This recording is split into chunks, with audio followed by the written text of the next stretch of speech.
And we are live. Good morning, good afternoon, or good evening, wherever you are in the world. This is the Tech for Good show. My name is Tom Raftery with SAP, and with me I have my lovely assistant, Chris. Chris, would you like to introduce yourself? Yes. Hi, my name is Chris Kernaghan. I am a global technical practice lead for a large SI. I'm an SAP mentor and a inveterate follower of technology and a digital magpie. So thank you very much. Thanks, Chris. And as I said, my name is Tom Raftery. I'm a global VP at SAP, and similarly a big fan of tech and sustainability and the intersection of those two. Just to set the context, this is March 23rd, 2021 at 5 p.m. CET, 4 p.m. over there with Chris in Ireland. It is, if you're in the US, it is noon on the East Coast and 9 a.m. on the West Coast, because there's still a weirdness between the hours. We haven't changed our hours here in Europe yet.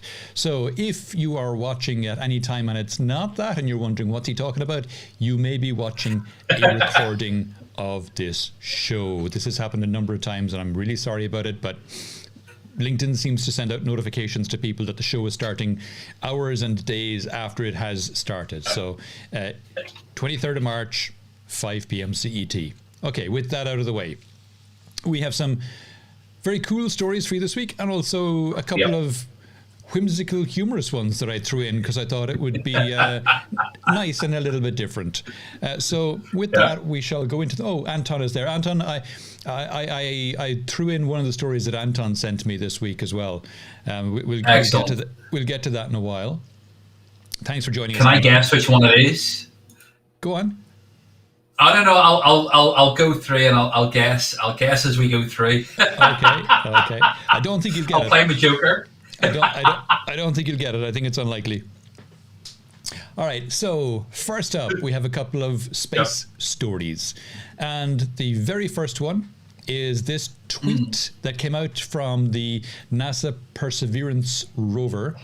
Where it's saying that it has dropped the shield on the helicopter that's on the underside of the rover, and that's the dust shield that it has dropped on the ground there, or the debris shield on the ground there underneath the rover.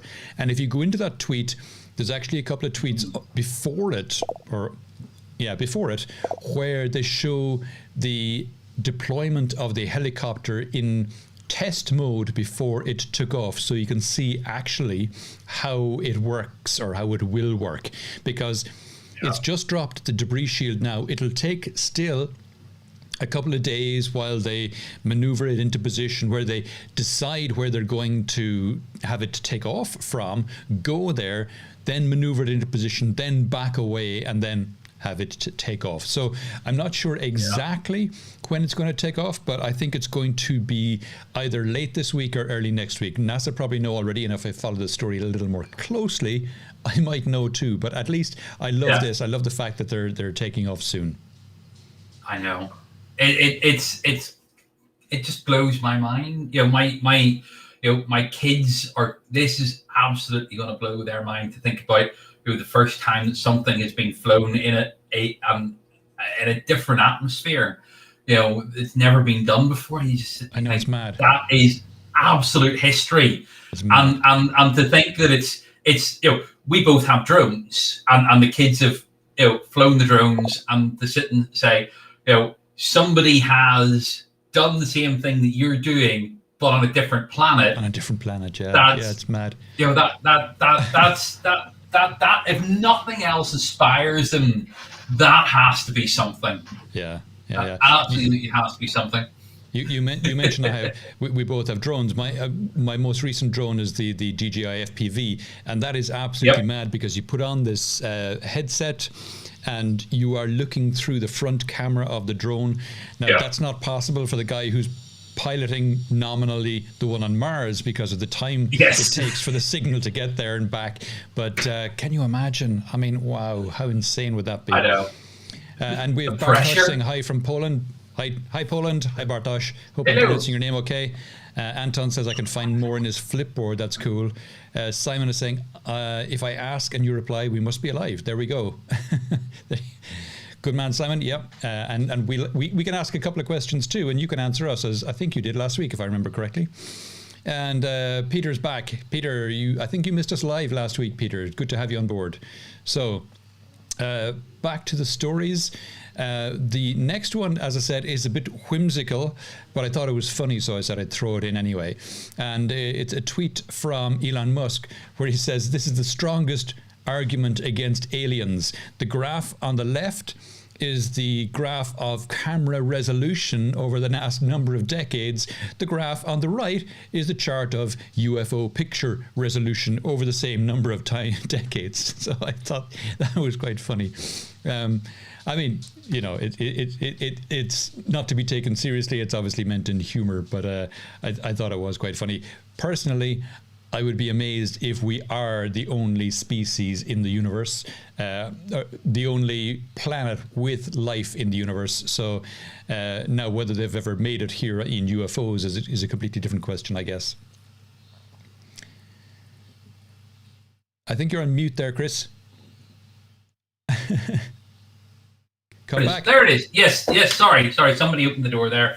I didn't want a small child shouting at me. But yes, the as we said before there's the amount of actually declassified stuff coming out from the US over the last number of years and what's coming over the next 12 months is certainly going to be very, very interesting. Just it's what is it? Unexplained aerial phenomenon now, and it's the, if you ever get the chance, the History Channel did a great thing with Tom DeLonge from Blink 182. He has founded a thing called To the Stars Academy, and it's the people involved in it is just a who's who of intelligence, senior intelligence people within the US military and government, and it's fascinating, absolutely fascinating. But it's funny because it's true for so many things. But the new stuff that's coming out is just unreal. So it's absolutely unreal. You can see Peter there in the comments saying it's true for security cameras as well. That you get crystal clear pictures from Mars, and you get absolute crap for bank robberies and store heists and things like that. And Kaivan is saying hi too. Hi Kaivan, thanks for joining us. I thought there was just a universal, enhance button. There is, that we see in all. There is. Zoom in, enhance. That's it. Yeah, works very well. So we have a few stories from the transportation space, as is often the case, because it's being so heavily disrupted. Yeah. And I threw this one in first because while it's not per se a tech story, it is one where demand is being driven. So Chuck Schumer, who's the head of the Senate in the US, now has said he wants every gas car, every petrol diesel car in America to be replaced with an electric vehicle. And he has laid out a big plan for doing so. And like I said, he's the Senate majority leader in the US now. So there's a very strong possibility that large parts of his plan will actually be enacted. And if we look at the major car markets, there's China, there's Europe, there's the US, or North America, I should say. And of those three car markets, China's well on the road to electric vehicles. Europe is well on the road to electric vehicles, and America's kind of stalled. No pun intended, no pun intended, I'm not sure which. But with the Biden administration, there's been very clear signals that they are going to give strong incentives to move into the electric vehicle space much more strongly. I mean, Biden announced that he wants all the federal vehicles to be electric vehicles. Now Chuck Schumer is saying this. He's got his plan, which he announced, in fairness, at the end of last year. But he's reiterated that he wants it to be the case. And they're talking serious money in terms of... And it should also be said... Sorry, there's builders in the house, so that there's builders banging in the background from time to time. And the dogs, great. Yep. They've announced serious money, but also they've announced, it should be said, a lot of this is going to be for American-made vehicles with a certain percentage of American parts in them as well. So, this will only benefit companies who have factories building electric vehicles within the US. Now, Volkswagen are likely to benefit from that because they're building their Chattanooga plant, which will come online early to mid next year. And well, Tesla is obviously going to be a beneficiary. GM and Ford as they ramp up their electric vehicles, and people like Toyota are going to be left in the dust because they still haven't done anything in the electric vehicle space of any consequence. So there's going to be some big winners and big losers in this. And go on. And it's interesting because it is electric, not hybrid, and that's a big thing. The thing I find hugely interesting about this is that one of the first places he actually went were the three labor unions, the AFL, the UAW, and the IBEW. Without those folks on board, he's a dead duck. No matter what they do politically, So because at the end, although he is the majority leader, he's only the majority leader by one vote. So all they need is one defector, and everything's up in the air. But with grassroots coming from below supporting it, and then political coming from above, it's a very good plan. So it is, and it stands a reasonable chance of actually getting through. So it does. It does. And I see Anton is saying there in the comments that Britain's just announced a new ban on petrol and hybrids coming into place in 2035. Yeah. That's interesting. Britain has already said that it's going to ban the sale of internal combustion engine vehicles in 2030. So I'm not sure what the ban would be. Would it be on their use? Seems unlikely. But if you've got a link to that, Anton, drop it in the show notes there, please. And Tim is saying Porsche carbon neutral fuels, real or not real? I think it's about being carbon. No. Not sure. I thought Porsche were just going to go all in electric and go carbon negative. I don't know about carbon negative, but they have said carbon neutral. They did say a couple of years ago that by 2030 they would be all EVs. Yeah. And some of the others are saying similar stories in the Volkswagen group. And in fact, that's the second to next story. I've cut off the headline there. BMW is planning for half of global sales to be EVs by 2030, but no expiration date for internal combustion engine vehicles. Sorry, I've cut off there. See if I can pull it across. It's not.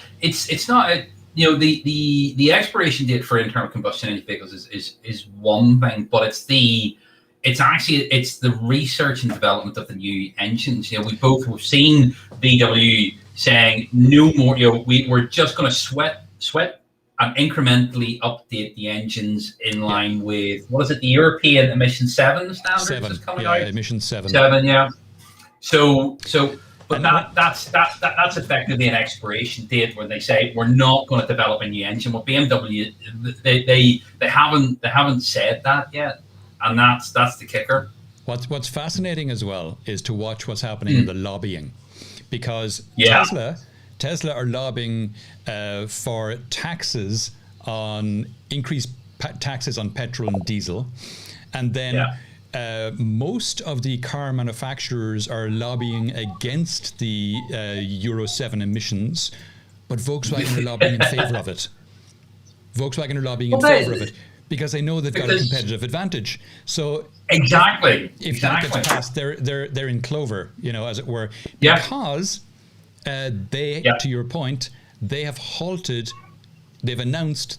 Similar to Audi, they're stopping the development of combustion engines, and Daimler announced this last year. It's as you said, Chris. They're going to be doing slight, tweaks and incremental improvements on the engines they have developed, but they're not developing any new internal combustion engines, and all their R&D is going to go into electric drivetrains. Yeah. What'll happen is the other place where they have, in terms of the incremental change, is actually pushing the petrochemical companies actually to tweak the formulation of the fuel to decrease particulate and CO2 emissions. It'll probably mean a slight decrease in the power output ratio, but Right. that's another place where they can actually push the cost of change down through the supply chain. So they can tweak it so far, but obviously what you're burning, if you change the composition of that, then you can also affect the emissions coming out as well. Right. So and Vishal says that's nice for the climate, obviously. Yep. Very true, Vishal. Yep. And Tim has dropped a link in there to Porsche begin producing synthetic fuels in 2022. So that's interesting. Must follow that up afterwards. Thanks for that, Tim. Another story that I thought was, again, a bit more whimsical than anything else. Yes. It's and there's a very cool video associated with this. So if you Google this story, it's Keanu Reeves and Alex Winter, from Bill and Ted's Excellent Adventure, and they were taken by Porsche and given 2 Porsche Taycans to drive from Southern California to the Porsche Experience Center in Northern California, with a couple of detours en route to drive through narrow, curvaceous, mountainous roads, and to go drifting on a track and things like that. Amazing stuff, and all on a single charge. All on a single charge. So it's very, very cool, and it's Keanu Reeves, I know. But these 2 guys are so nice. Yeah. Anything I've ever seen, any interviews, anything like that, they come across as 2 very, very, excellent dudes. And genuine. Absolutely, and just genuinely nice people. It's like it. Do you know what it reminded me of? It's like getting 2 Labradors together in a park with a tennis ball, and that's it. That is, if you were ever to walk away with a visualization of what this video is, that is it. Okay. Just fabulous. Yeah. Anton has thrown a link in there saying the UK government says it'll end fossil fuel car sales by 2035. They've actually brought that forward, Anton, from 2035 to now 2030. That's the more recent development, as far as I'm aware. Anyway, I think that's true. Chris, am I right on that? Yeah, I'm pretty sure it's 2030 instead of 2035. Yeah, I'll dig out that link after the show and send it to you, Anton. What else? Energy. Yeah, we came across some cool stories in the energy space as well. So the first one there is kind of a crossover.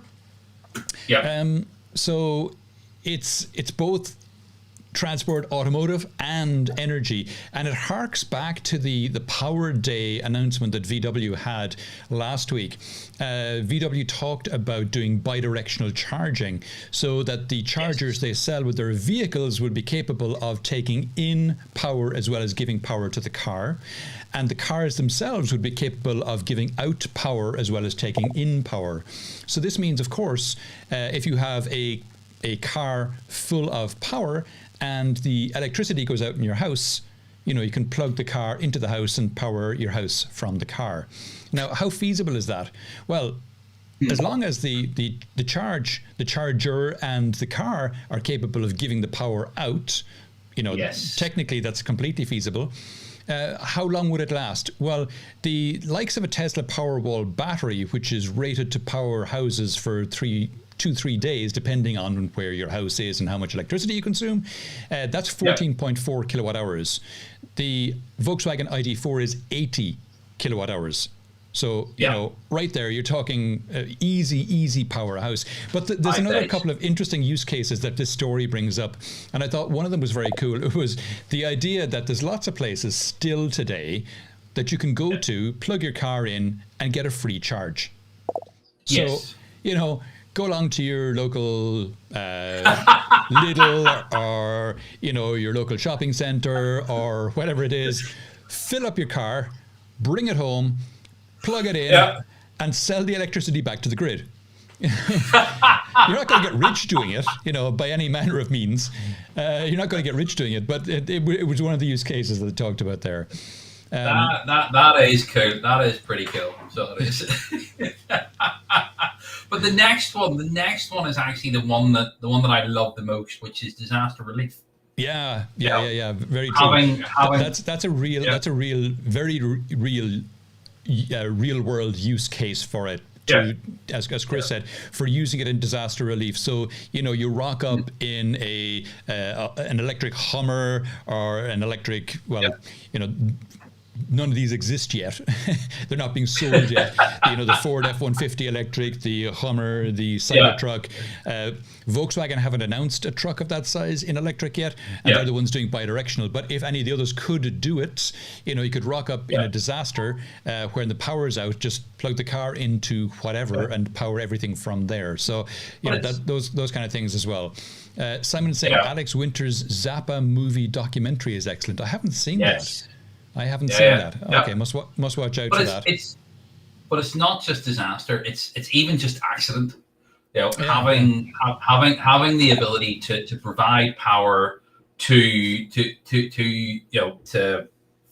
heat or light or anything like that doesn't even need to be heavy machinery, but just the ability actually to have that in your tool bag to do stuff is phenomenal. It is. I mean, most EVs now come with either a 12 volt out or a 220 volt out.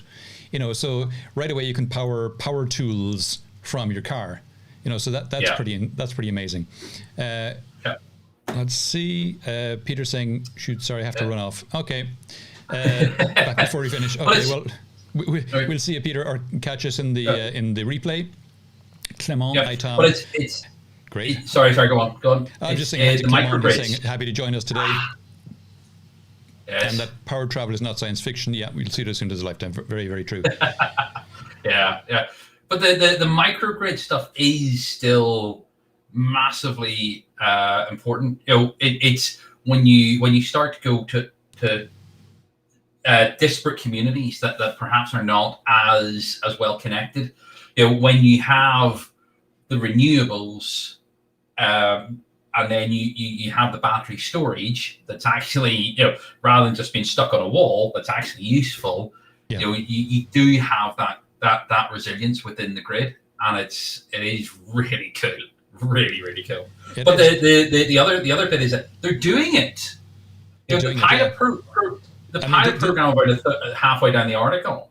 They're doing it in 2022. 2022, the cars and the chargers will be bidirectional. So, just 12 months' time.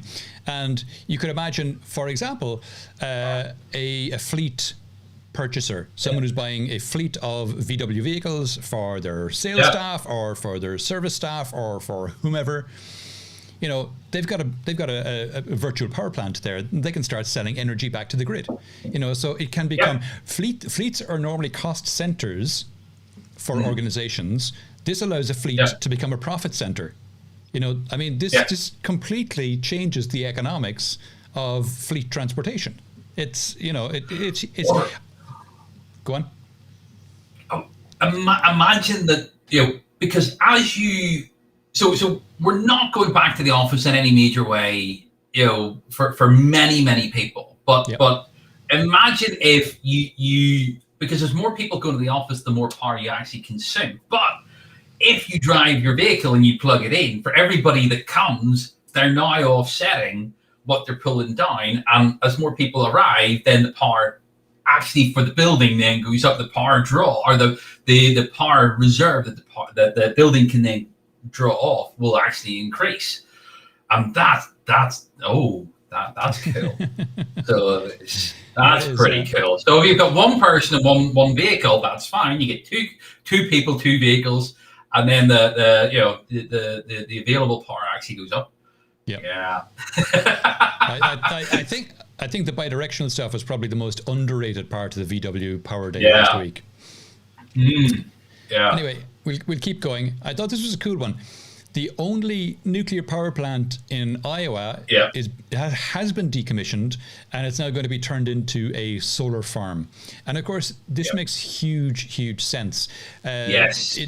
We've seen it several times in places like Australia, and that where decommissioned, in the Australian case, it was decommissioned coal plants are now being used as massive battery banks and renewable farms. And of course, the reason it makes so much sense is because you've got all the power distribution infrastructure right there. It was built to distribute power from the nuclear plant in this case, or the coal plants in Australia, and they're gone. But now you're substituting in power from renewables, and you've got the same distribution infrastructure already there. So it makes, as I say, it makes a ton of sense.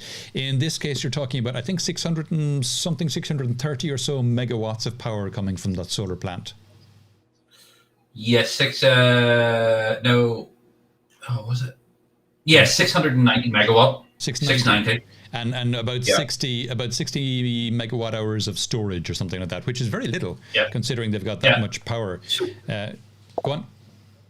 I was about to say, it's replacing a 600 megawatt nuclear reactor. So the solar plant will actually produce more power than the original nuclear plant was doing. At peak, but at peak, Anton saying that the Chernobyl plant is going to be turned into a solar farm as well. Nice. That's interesting. That's very nice. Yeah, very cool. I wasn't aware of that. Good to know. Thank you for dropping that in there. Yeah.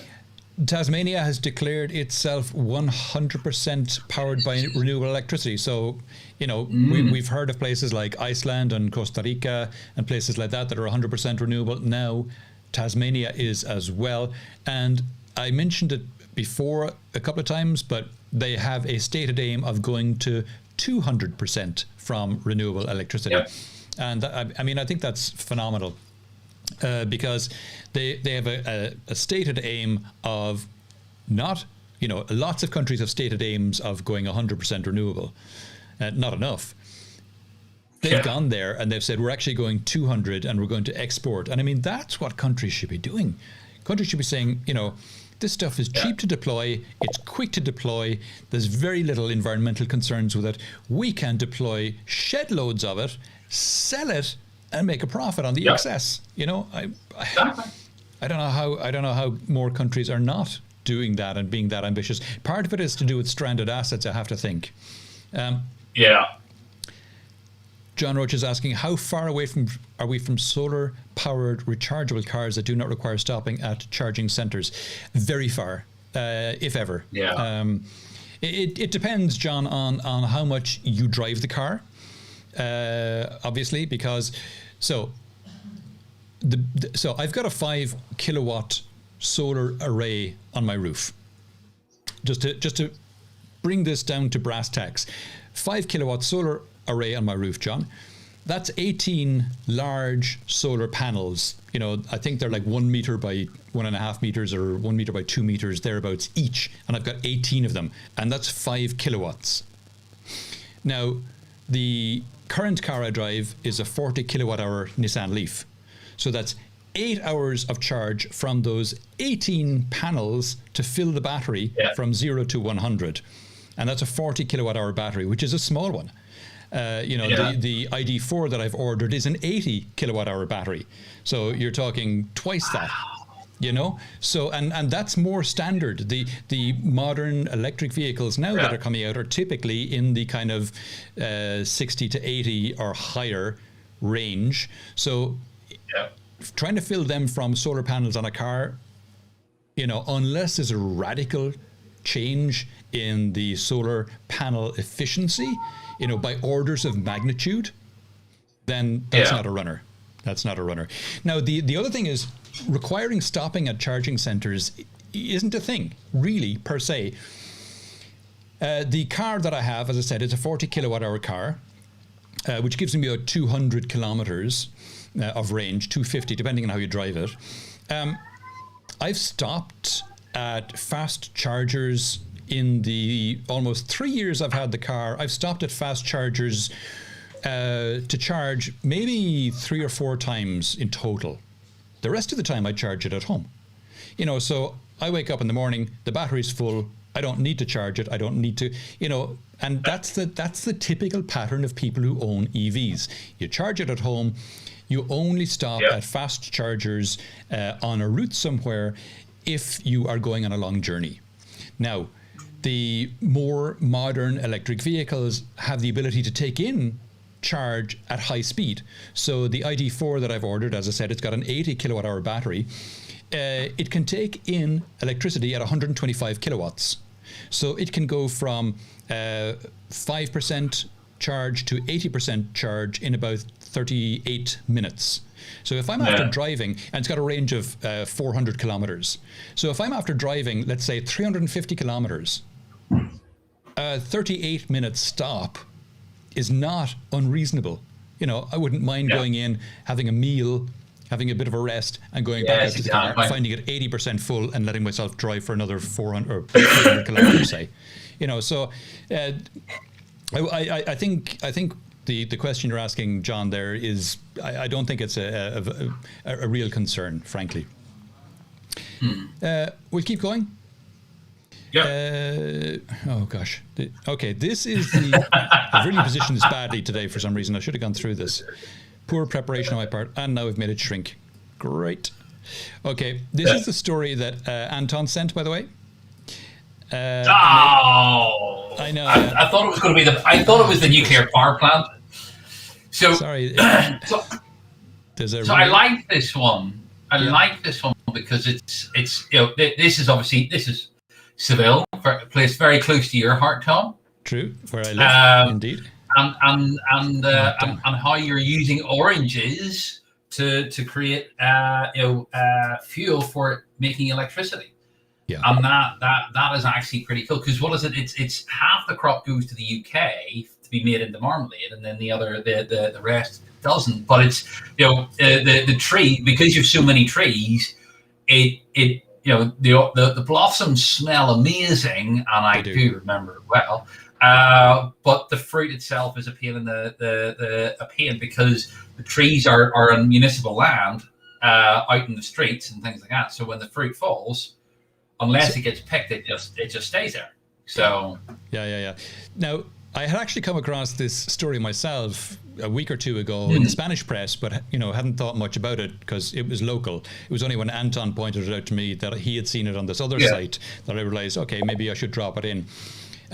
There's a couple of things here. The oranges that you're talking about that go to the UK for marmalade, those are farmed oranges. Those are cropped out in farmland. The oranges in this story are actually oranges that are on the sides of streets throughout the city. While lots of cities in Europe have like plane trees and things like that lining the streets, in Seville, it's more often than not either jacarandas or orange trees. And the fabulous thing about those orange trees is they smell absolutely divine. And in fact, I have 3 orange trees in my front garden, and it's really weird because yesterday when I left the house in the morning to go for a bit of a walk, there was no smell off the orange trees. And that's completely normal time of year. We're just coming into the time when they start to give off the orange smell. They still hadn't yesterday morning. Yesterday afternoon when I went out, suddenly, boom, the garden was absolutely covered in the smell of what's called the azafran, the orange flowers, and it was divine. It was absolutely gorgeous. But suddenly it was like, hitting a light switch. But anyway, there's a difference between the ones that are in my garden and the ones that are farmed versus the ones that are on the streets. The ones that are on the streets, the oranges are too bitter to really eat or even make marmalade from, so they go to waste typically. They fall on the floor, they cause a bit of a mess, they go to waste. What this story is now, Emasesa, who's one of the local water companies, is taking them and using them to make a biofuel to make electricity for itself. And of course, electricity is one of the big water is one of the big consumers of electricity. So if they can reduce their bill and clean up the streets in the same go, using the oranges as a form of renewable energy, it's a great story. Yeah, no, absolutely. What was it? It was a 1 ton of oranges, something like 50 kilowatt hours of electricity they managed to get out of it. That's right. That's That's not bad. That's pretty good. It is, yeah, So, it is. And the only thing is they're very seasonal. So yeah. the oranges, they're in flower now. So the oranges will appear on the trees in around November, December kind of time frame. They'll be there for a number of months and then gone. That's it for another 12 months. So Yeah. Herman's dropped a link in there about solar cars. I know there's one out of the Netherlands and so on, but again, it's not feasible. You would have to have the car with very highly efficient solar panels. It would have to be in the sun. You can use it to add miles to existing cars. Yes, absolutely. And some do. And you could add maybe 5-6 miles a day, depending on the latitude that the car is parked at. And it would have to be in the sun, et cetera, et cetera, et cetera. But to use it to fully charge cars and not have them have to stop anywhere, it's not a thing. Yeah. Someone wants to know, can we do it with potatoes instead of oranges? Good question. Good question. Victor! Victor Martinez has joined us. Hola, Victor. ¿Qué tal? Hola.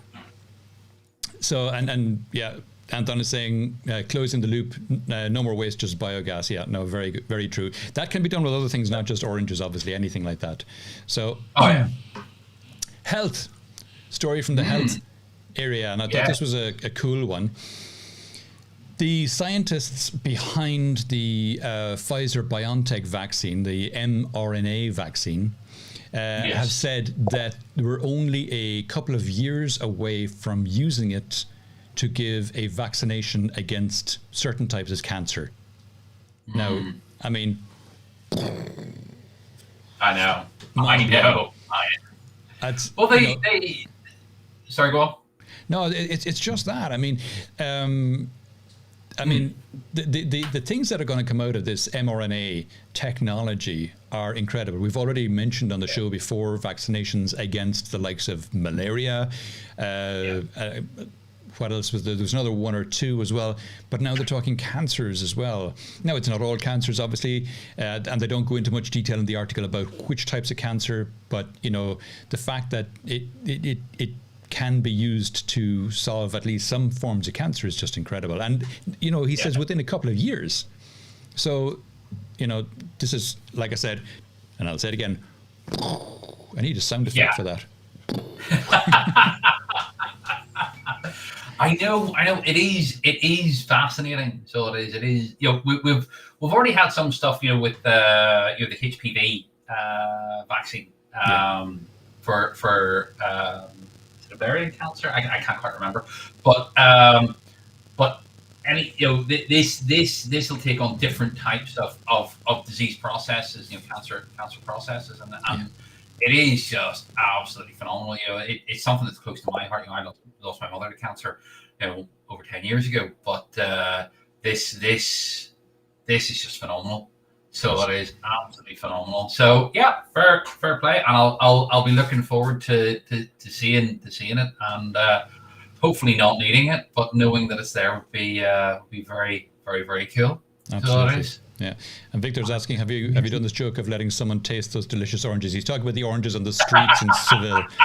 Yeah, no, they're pretty nasty. No, I've 3 orange trees in my front garden, Victor. So yes, we eat those. Yeah. Those are great. We had the last one today, the last orange at lunchtime today from those trees. Yeah, so we'll have to wait again until November, December before more of them appear. But the very last orange today. There's still a load of lemons in the back garden, though, on the lemon tree, which is cool. Yes. See, I have an apple tree, and the apple tree is actually cool, but it's cooking apples. So I am in apple pastry heaven. So I am in over the winter months. But my Newfoundland, she loves apples as well. But thankfully, it's cooking apples on the tree. She likes eating apples. The one of our friends who also has a Newfoundland and an apple tree, they have eating apples, and the dog just walks up and jumps up and takes it off the tree and goes off and eats it. Yeah, Newfoundlands are mad for apples, absolutely mad for apples. That's bizarre. That's not. I mean, dogs are not noted fruitarians. No. Apparently, it is because we happen to mention that Eliza likes apples. We go through about about 30 apples in a week. Eliza gets an apple every day after breakfast, every morning after breakfast. Wow. She gets very upset when she doesn't get one. She gets very upset. Oh, that's phenomenal. I kid you not. That's phenomenal. And Anton is saying at his Bulgaria house, he's a pomegranate tree. Nice, yes. Nice. Our neighbors have one next door, and a couple of them fall into our garden all the time as well, which is very nice. Yep. Miscellaneous. We've gone through the stories really quick today, but we're on the miscellaneous stories at this point. And the first one, I thought this was very cool. 3D printing is, taking the world by storm in lots of different ways. It's impacting all kinds of industries, everything from aerospace to medical to so on and so on.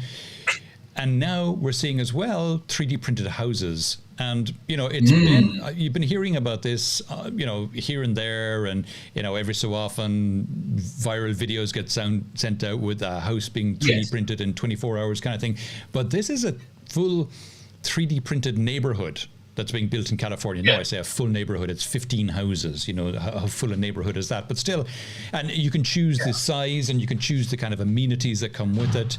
It's not cheap, but it's California. But what was it? About 600,000, 590 or something like that for the base. Yeah, 590 one. For the base. Yeah, 590 for the base, and then 900. So for the full. But here's the problem I have, is the fact that it's. What happens when you want to remodel? Because it's not. So many of the US houses, they're interior timber construction or drywall construction are surrounded by either a wood frame or a brick exterior. But remodeling, with 3D printed houses, the walls are not brick; they are solid. So how do you actually remodel that without over time affecting the overall structure? And I'm sure there are many smarter people than I am who have thought about this and considered this, but it's one of those things that you sit and you think, that's actually really cool, but what if you wanted to change something inside the house in about 15 years time? True, that hadn't occurred to me. I mean, the promise of 3D printed houses is, A, they're incredibly sustainable, because the amount of materials used is significantly reduced. B, they're fast to build, so you can deploy them quite quickly. And C, they're supposed to be cheap. But, 5 years now, I haven't tried to purchase a house recently in the Californian desert. Maybe 590,000 is a bargain. I don't know. But that doesn't strike me as, bargain basement pricing, frankly.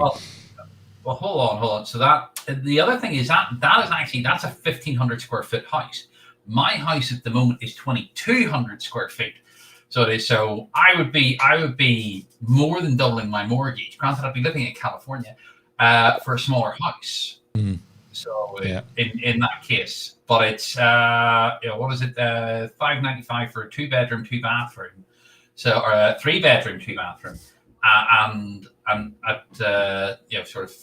That's probably about 1,600 square feet. So it's not for that money. Yeah, no, it's crazy. But I mean, if you do it somewhere else rather than California, maybe it might be worthwhile. And Thomas dropped something into the comments there saying that in 50 minutes, NASA's going to stream a conference previewing the Ingenuity helicopter on the Mars mission. So definitely going to have to look out for that. Thanks for dropping that in, Anton. Absolutely. Oh yeah, this is cool. I threw a tweet into this. I didn't throw the original link, but you can find it there. The original link is in Icelandic, which is why I didn't throw it in there. So it's a link. It's linked to in my tweet, and what it is it's this Icelandic insane drone pilot who has the same drone as me. He's got the DJI FPV drone, and he's flying it through, the volcano that's erupting right now in Iceland. He's flying it through the lava streams, and there are shots in it where you can see that screen grab in that one there. The lava is erupting directly in front of the drone as it's flying towards the eruption, and you see, pieces of lava flying left and right in front of the drone, and the drone flying straight through, and you're kind of going, how is the drone surviving? It's just sheer luck. You know, this is, but the footage is incredible. The footage is absolutely amazing. And I mean, the link there is a link to a television interview which features some of the drone footage, but also it's an English language interview with him where he's talking about it. And, you know, it's pretty spectacular. Oh, I see someone in the background there, Chris. Someone wants to join. Anyway. If you look out for there's a link there as well to Bjorn Steinbeck is his name. He's Icelandic. He's on Twitter at B Steinbeck. You can see it there.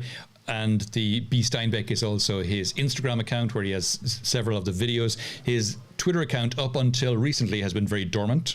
Nothing posted since 2016, but in the last day or two it suddenly got active again as there's been a lot of people getting in touch because of this. Like I said, he's been interviewed on TV stations around the world. The video has been seen millions of times. It's stunning stuff.